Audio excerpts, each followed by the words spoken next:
Program belajar dan bermain tanpa iuran yang diluncurkan oleh Dinas Pendidikan Oku ini untuk membantu anak-anak yang kurang beruntung untuk mendapatkan pendidikan usia dini. Selain tidak dipungut biaya, nantinya juga seluruh seragam serta buku sekolah juga akan ditanggung oleh pihak pemerintah. Untuk saat ini, program tersebut akan menjangkau anak-anak yang kurang beruntung dan tidak bisa mendapatkan pendidikan di usia dini. Program belajar dan bermain tanpa iuran atau berlian ini digelar oleh Sanggar Kegiatan Belajar Oku pada tahun 2021 dengan harapan kualitas pendidikan anak di usia dini akan lebih baik. Hari ini meluncing aplikasi pendidikan ya, dan program berlian.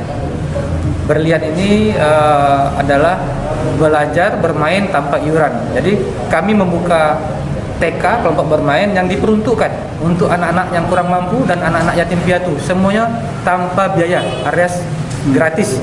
Dan kami juga siapkan pakaian, buku dan perlengkapan sekolah lainnya. Nantinya untuk gedung dan wahana bermain dalam program ini akan dilengkapi dengan taman bacaan umum sehingga orang tua juga bisa menambah literasi mereka. Ari Pranika, PAL TV.